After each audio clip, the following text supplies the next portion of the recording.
Hello everyone, my name is Alberto. Welcome back to my channel. In case you aren't, please subscribe. It's a great help. I always forget to say it, but you know, I appreciate it. That said, let's go to the video. I have previously made another version of this dress that I'm gonna link here.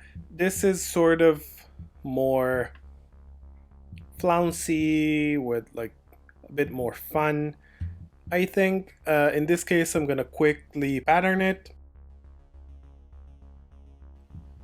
I'm gonna start by folding my paper in half just because it's easier for me to get a full pattern and not just to cut on the half like I would maybe normally do.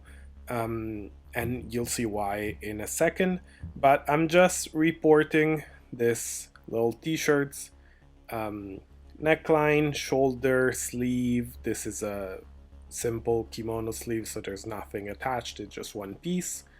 And then the end and the hem, in gonna modify it a little bit. I'm gonna elongate it because again it's gonna be a dress. The last one we did was sort of a short dress. This is gonna be a little bit longer, so in case you're using it for your kids or nephews or whatever, you obviously will choose the length that you prefer. So I am going to extend the sides to reach the new hem at the bottom, and I added a little bit of a hem on the sleeve as well that I'm going to hem as a t-shirt. I am going to cut my pattern and I'm going to use the main body of the pattern to copy a front piece because they are going to be as a t-shirt, so they're going to be exactly the same. The only thing changing will be the neckline and the diagonal cut that we'll put in. Again, you'll see in a second, it's just going to be mirrored. I'm also adding a little bit of seam allowance while I'm cutting it, but you can add it in the pattern if you prefer. So here's my back, and now I'm just tracing a diagonal line. This is sort of deliberate. You can have a curved one. This is sort of full design, so it's up to you and what you might prefer. But yeah, I am just going to trace the line, and then as I said, I'm gonna report the whole thing on another piece of paper in order to cut the front, and I'm gonna change the neckline using the t-shirt as a guide. Cut that tool, and I'm gonna mark the same diagonal line, just mirrored, on the front.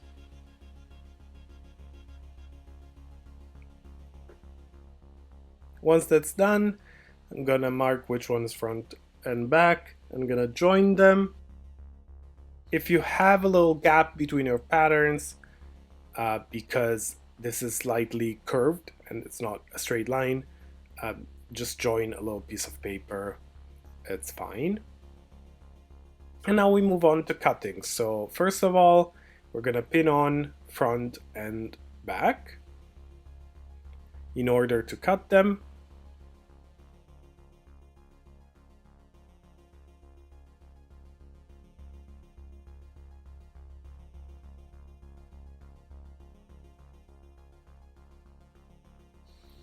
Once that is done, we can go on and cut our pieces. I also added a seam allowance in the cut because obviously I cut straight from the pattern, the diagonal one. And now I'm measuring it, the amount I need for the side, and I'm creating a curve. The curvier, let's say, the better.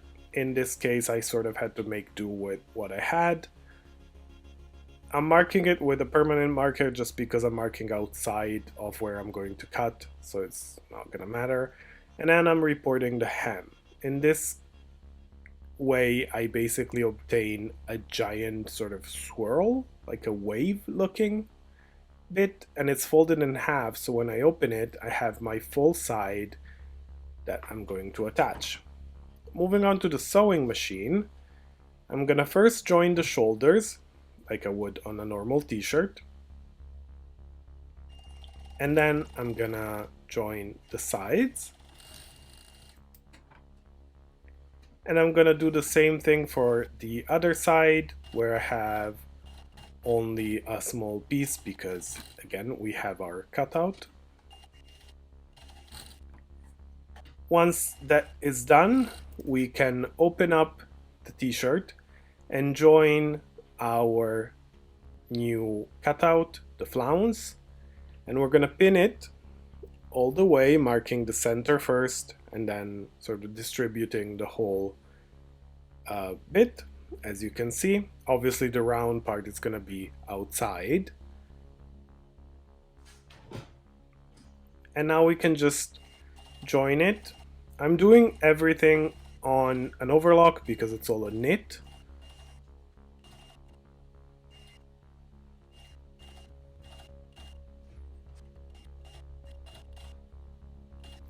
And once I'm done joining them, I'm also gonna overlock the whole hem because I'm gonna do a very small hem, so this is gonna help me with the finishing.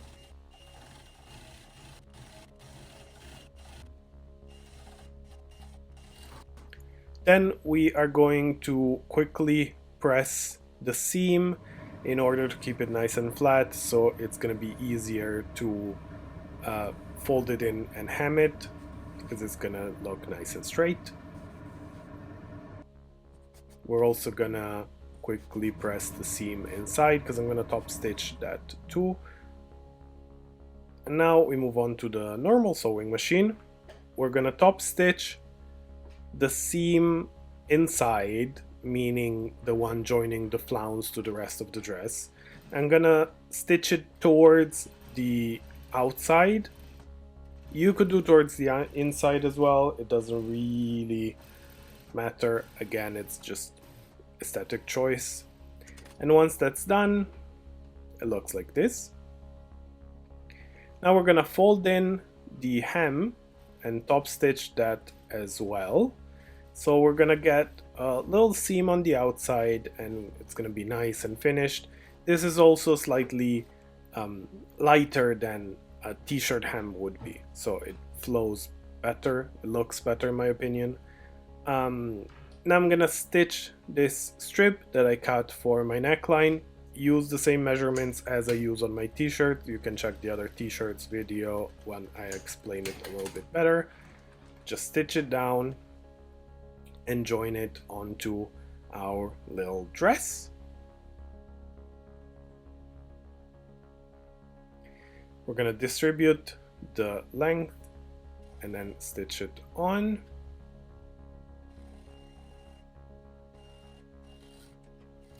Then we move on to hemming the sleeves. In this case I am using a double needle just because it gives us more elasticity, just in case, you know, for movement and stuff is more comfortable. But you could use a zigzag if you don't have that. And this is basically done. This is how the dress looks. It needs to be pressed, obviously, but I think it came out looking pretty good. It's gonna be very fun to wear. It's gonna look very light and move around a lot. I'm very happy with the outcome. So again, quick press in order to fix some of the wrinkling. But yeah, that's it. So thank you for watching. I hope this was interesting for you. If it was and you liked it, please leave a like and subscribe. Share the video. It's a great help for me, truly is. And I'll see you next time. Thank you for watching again. Bye, have a great day.